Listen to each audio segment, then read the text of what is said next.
Happy Wednesday po sa ating lahat. Ako si Benison Estareja. Patuloy po ang pag-ihip ng malamig na amihan o northeast monsoon sa malaking bahagi po ng northern and central Luzon, habang ang shear line nakakaapekto po sa malaking bahagi ng southern Luzon and Visayas. Ito po yung linya kung saan nagtatagpo ang hangin na mainit galing po sa silangan, also known as the easterlies, at ang malamig pa rin na northeast monsoon or amihan. Kaya asahan na po sa malaking bahagi ng Visayas and southern Luzon na mga minsan malalakas sa pagulan na posibleng magdulot ng mga pagbaha or pagguho ng lupa. Base naman sa ating latest satellite animation, wala tayong namamataan na bagyo or low pressure area at wala rin nga asahang panibagong weather disturbance for this year sa mga susunod pa na araw. For today po, asahan pa rin sa malaking bahagi ng Luzon ng mga pag-ulan. Dito sa may Bicol region, epekto po yan ng shear line o banggaan po ng mainit at malamig na hangin at aasahang maapektuhan din po itong bahagi ng Quezon, dito rin sa Marinduque and Romblon. Kaya magdala po ng payong kung lalabas ng bahay at mag-ingat sa mga minsan malalakas na ulan na posibleng magdulot ng mga pagbaha at pagguho ng lupa.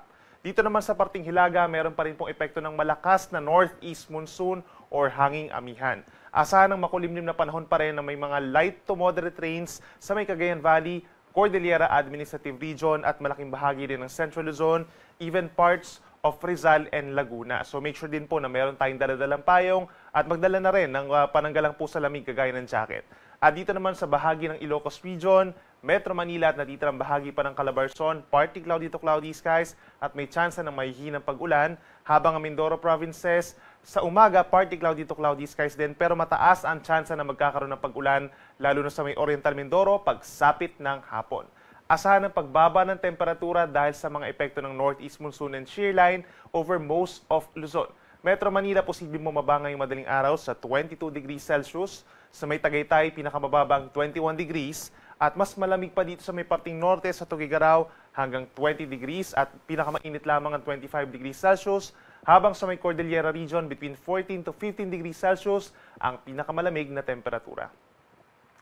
Sa ating mga kababayan po sa may Visayas and Palawan, magbaon na po ng payo ngayong araw dahil nagbabalik ang epekto ng shear line o yung banggaan nga po ng mainit at malamig na hangin. Asahan ang pinakamalalakas na tsansa ng mga pagulan doon po sa may Eastern Visayas kung saan facing the Pacific Ocean, moderate to heavy rains or hanggang 100 millimeters po na dami ng mga pagulan. Mag-ingat sa mga posibleng pagbaha at pagguho ng lupa. And as early as this morning, may mga areas din po na magkakaroon ng malalakas sa mga pagulan, lalo sa may timog na bahagi po ng Visayas, itong Negros Island region, kabilang ng Siquijor, Southern Cebu, and Southern Bohol. At magpapatuloy ang mga paulan sa mga susunod pa po na araw, lalo na sa may areas ng Panay Island. Temperatura sa malaking bahagi ng Visayas mula 24 to 30 degrees Celsius, habang sa Palawan mula 23 to 31 degrees Celsius.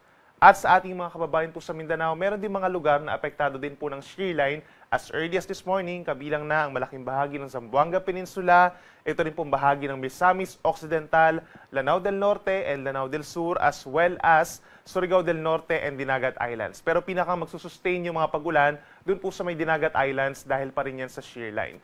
Dito naman sa natitirang bahagi ng Mindanao, bahagyang maulap hanggang minsan maulap ang kalangitan umaga hanggang tanghali, and then pagsapit ng hapon hanggang sa gabi, madalas kumukulimlim na ang panahon at may tsansa rin po ng mga pulupulong mga paulan or pagkidlat pagkulog lamang.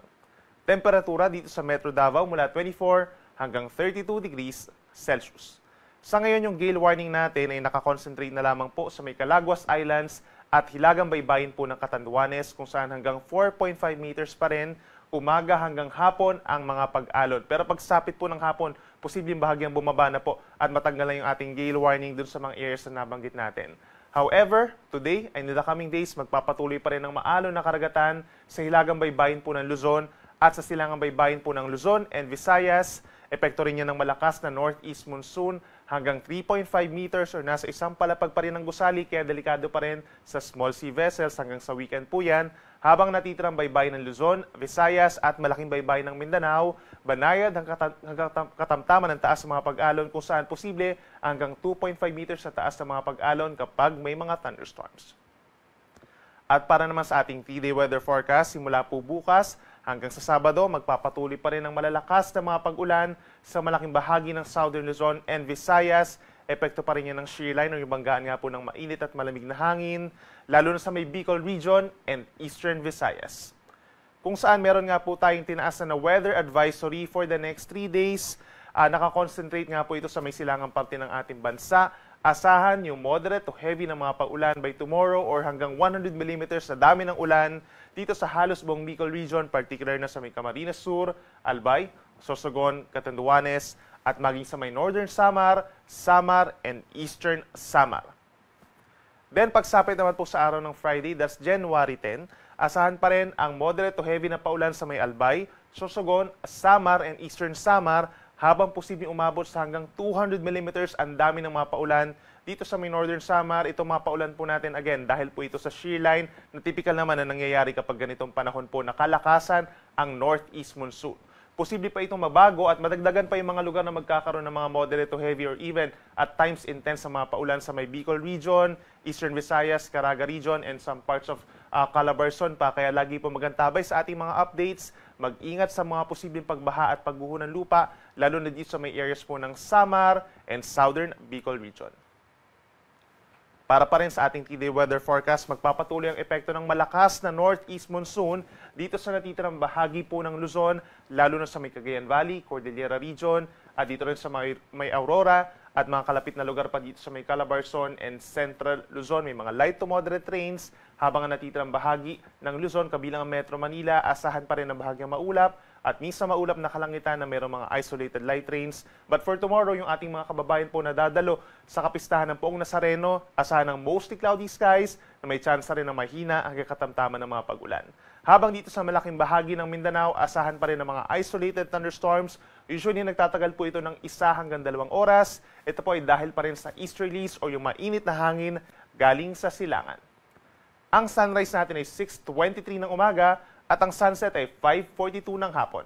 Yan muna ang latest mula dito sa Weather Forecasting Center ng Pag-asa. Ako muli si Benison Estareja. Mag-ingat po tayo.